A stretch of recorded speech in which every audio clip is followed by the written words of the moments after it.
Hello everyone. Welcome back to 신나게 놀자. 사이언스, 테크놀로지, 이코노미, 스트래티지 등을 고민하면서 노는 곳입니다. 미국 FED는 조금 전 한국 시각 새벽 3시에 이 5월 FOMC 회의에서 기준금리 50bp 인상하고 그래서 금리 밴드를 0.75에서 1%로 결정을 하고요. 양적 긴축은 6월 1일부터 3개월간은 매월 국채 300억 불, MBS 등 175억 불로 하고 3개월 후인 9월 1일부터는 국채 600억 불, MBS 등 350억 불 합계 매월 950억 불씩 롤오프하는 방식으로 양적 긴축하겠다 이렇게 발표를 했습니다. 이는 제가 이전 그 영상들에서 예상한 내용과 정확하게 일치한 것이라고 스스로 평가를 하겠습니다. 시장은 패드워치 등을 기준으로 사진 나오는 것처럼 금리 75bp 인상을 확률 99% 이상으로 예상을 했었죠. 그런데 저는 50bp 인상 가능성을 더 높게 보았고요. 정말로 그래서 50이 인상이 되면은 이는 예상보다 덜 올린 것이기 때문에 시장에는 상당한 호재가 될 거다 이렇게 말씀드린 거 기억하겠습니다. 즉 확률 1%가 당첨되는 대박이 된 것입니다. 확률 99% 사건이 발생하지 않게 된 것입니다. 양적 긴축도 6월 1일부터 시작은 하되 시장의 예상치가 매월 국채 600억 불, MBS 350억 불 이렇게 950억 불 정도로만 해줘도 호재라고 말씀드렸었는데 연준 자산 규모 축소한다는 거 아닙니까? 시장의 유동성을 저렇게 축소한다는 것인데 이 연준은 발표하기를 처음 3개월은 위 시장의 예상 수준 절반 수준으로 일단 시작을 한 후에 3개월 후인 9월 1일부터 예상대로 진행한다는 것이기 때문에 이것도 시장에는 예상보다는 더 완화된 것입니다. 그래서 이것도 호재로 인식을 한다는 겁니다. 호재의 정도가 더 커진 것이죠. 원래 양적 완화 즉 QE 할 때 규모가 매월 1200억 불 즉 국채 800억 불, MBS 등 400억 불 기준으로 돈을 풀었던 거 아닙니까? 이것과 비교하면은 연준은 돈을 풀 때는 말로 풀고 돈을 거둘 때는 되로 거두는 꼴이 아니겠습니까? 그래서 말로 주고 되로 받는 것이니까 호재 아니겠습니까? 예? 한 말은 낼 때니까 원래 그 악당들을 욕을 할 때 되로 주고 말로 받는다 이렇게 욕을 하는데 연준은 말로 풀고 되로 거두는 것이니까 호재 아니겠습니까? 예. 그래서 연준은 본질적으로 시장 우호적이라는 저희 평소에 하던 말이 다시 확인된 거 아닌가 이렇게 보이고요.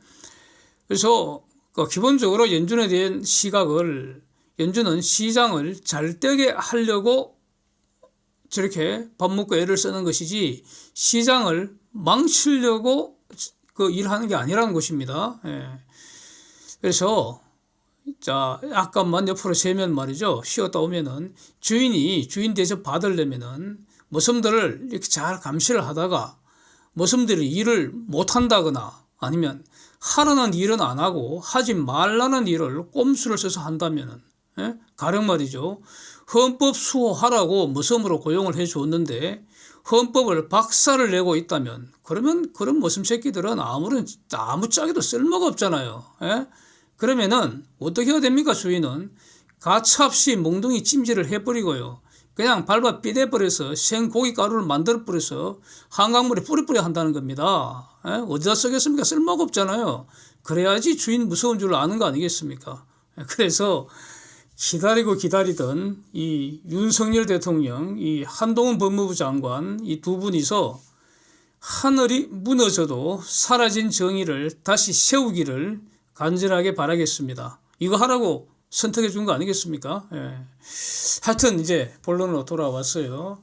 시장의 예상치는 기준금리 75 올리고 양적 긴축도 매월 950억 이렇게 시작하는 것이었는데 연준은 50만 올리고 양적 긴축도 우선 3개월은 절반 수준인 475억 불로 시작하는 것이니까 결국 시장이 그동안 너무 겁을 먹고 과잉 대응했겠구나 이렇게 되는 거죠. 발표를 보니까 그렇게 겁먹을 거 아니다 이런 거 아니겠습니까? 그래서 막상 발표하니까 이제 주가는 폭등을 해버렸습니다. 뒤에서 좀 더 자세히 볼 겁니다. 지표는 이제 그 성명서에서 스테이트먼트에서 연준이 경제 상황을 어떻게 인식을 하는지 이거 주목을 해야 합니다. 별거 없는 것 같지만 저는 이거 매우 꼼꼼하게 봅니다. 벌써 수십 년 된 버릇입니다. 버릇. 하여튼 이 시대 최고의 경제 전문가들입니다. 그분들이 현재 이 미국 경제와 글로벌 경제를 어떻게 인식하고 있는가 아주 짧은 문장에서 캐치해내는 그 훈련하는 게 매우 중요하다고 저는 생각을 합니다. 하여튼 그래서 이렇게 보고 있습니다. 자, 그 발표를 한번 보면은 그 내용은 그대로 그 영상을 올려뒀으니까 보시면 됩니다.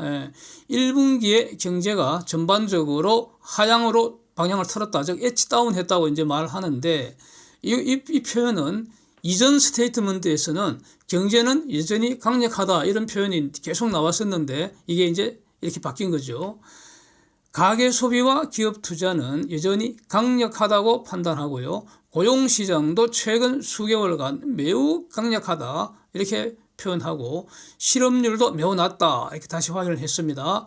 인플레이션이 여전히 높은 수준이다. 그래서 자기들이 볼 때 그 원인은 수급 불일치, 즉 수요 공급 불일치 말하자면은 공급보다는 수요가 더 많다는 거죠. 뭐 그러니까 가격이 오르는 거 아닙니까? 그다음에 팬데믹 그 극복 과정 또 여전히 팬데믹 그 진행 중이고 그다음에 높은 에너지 가격 그다음에 경제 전반에 물가 상승 압력이 광범위하게 존재하고 있다. 뭐 이런 걸 이제 인플레이션 그 높은 원인으로 이제 제시를 하고 있습니다.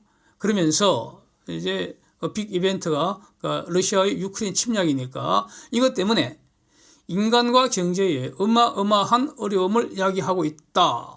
즉, causing tremendous human and economic hardship 이렇게 표현을 하고 있습니다. 그래서 이 유크레인 전쟁이 미국 경제에 미칠 영향 매우 불확실하다. 아주 원론적인 이렇게 말하고 있는데 저는 이거 중요하게 보고 있습니다. 하여튼 추가적인 물가 상승을 압박할 것이고 경제 활동을 제약할 것으로 보인다. 그러면서 또 코비드 관련해서 중공이 지금 록다운하고 있는데 이게 공급망 장애 더 악화시킬 것 같아서 그래서 매우 지금 주목하고 있다. 즉 우리 할 일 잘하고 있다. 이런 말로 들리죠.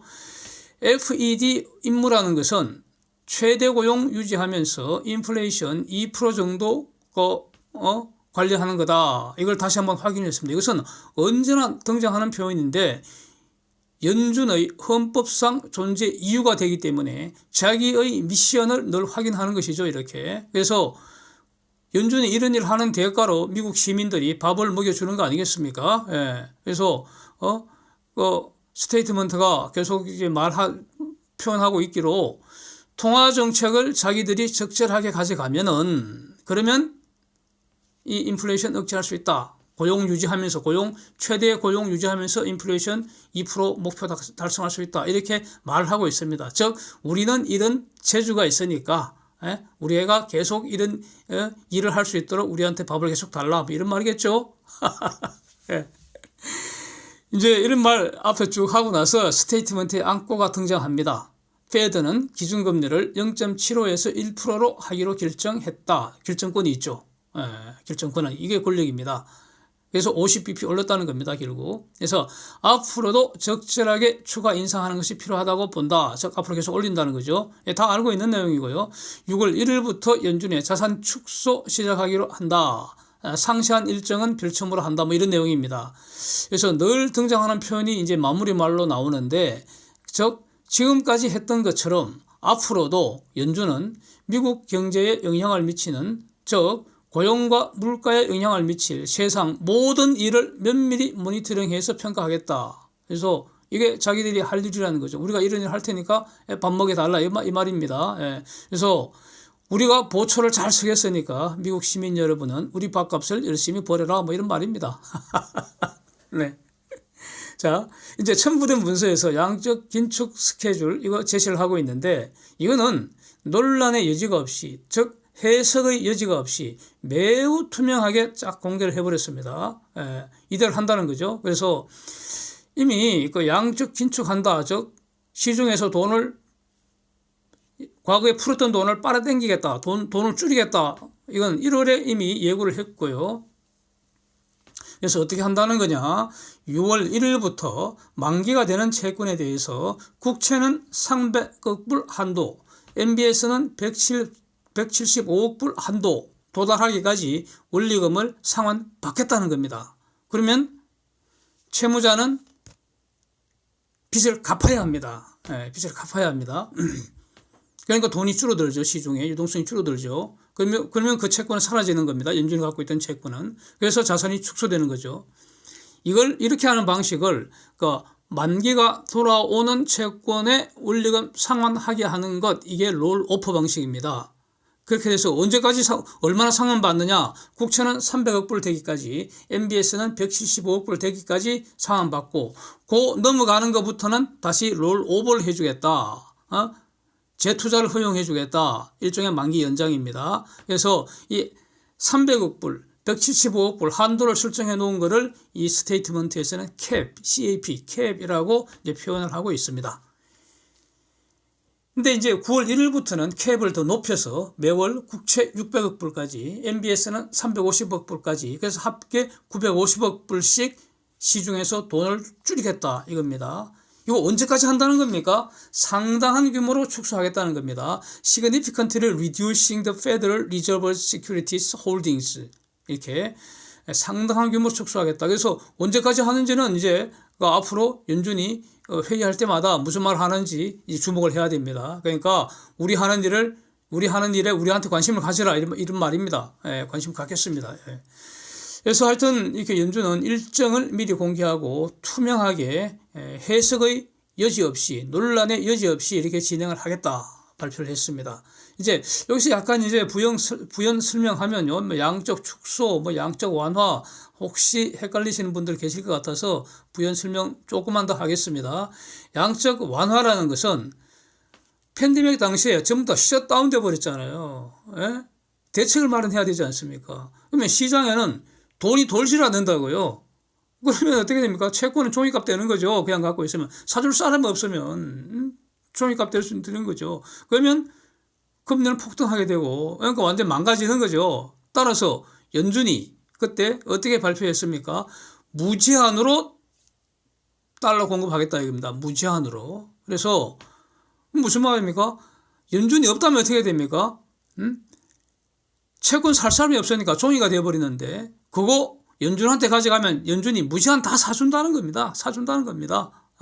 그래서 연준에는 채권이 쌓이고 대신 달러가 프린트되어서 시중에 나간 거죠.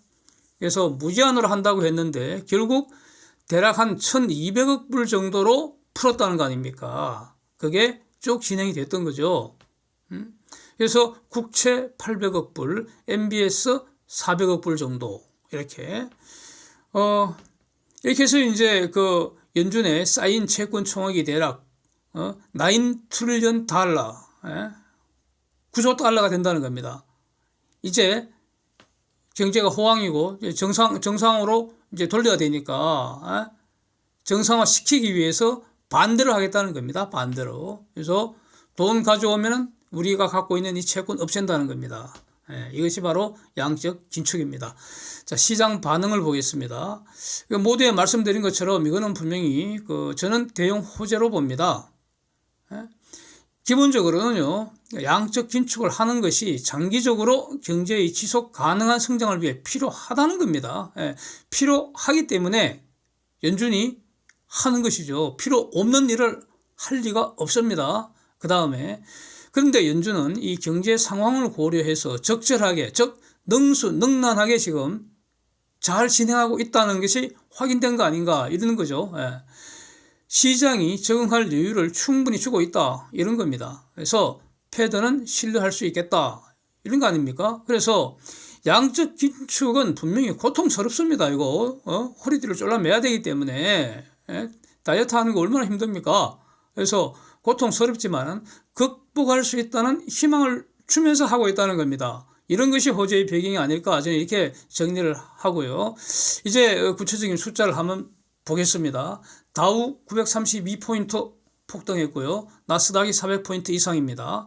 그래서 FOMC 이거 그 이후에 안도랠리 강하게 나타날 것 같다. 이렇게 제가 계속 말씀드렸는데 이거 기억하겠습니다.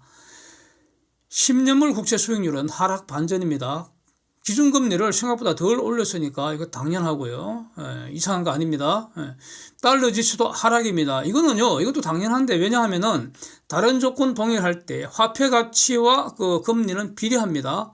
이것이 환율의 기초 이론입니다. 그래서 적정 환율 그 계산 마대를 할 때 바로 이 항등식 출발하는 것이죠. 그래서 이것과 완전 일치하는 현상이고, 그다음에 에너지 가격은 추가 이제 폭등입니다. 긴축의 고삐를 생각보다는 덜 당길 것 같다. 뭐 이걸 반영한 것인지. 그리고 또 기본적으로 지금 에너지 전환 시대이기 때문에 에너지 가격은 상당 기간 강세 유지할 수밖에 없다고 저는 보고 있는데 그러나 그래서 천연가스 값이 좀 오르는 거는 이해가 됩니다. 지금 수요가 증가할 테니까. 네. 원유 가격은 높은 가격이 형성되기 전에 힘들이라고 봅니다. 저는 기본적으로. 그런 의견을 가지고 있습니다. 그 다음 인플레이션은 조만간 피크아웃 되리라고 저는 보고 있습니다. 이것도 계속 말씀드리는 내용입니다.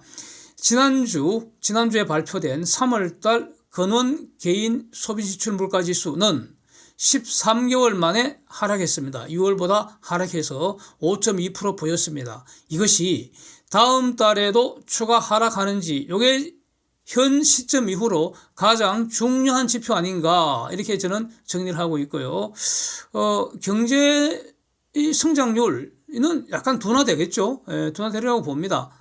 그러나 리세션은 없을 것이라고 저는 보고 있고요. 그래서 앞으로도 경제 상황 계속 주목을 하면서 고민하겠습니다. 그리고 그 결과도 공유하도록 하겠습니다.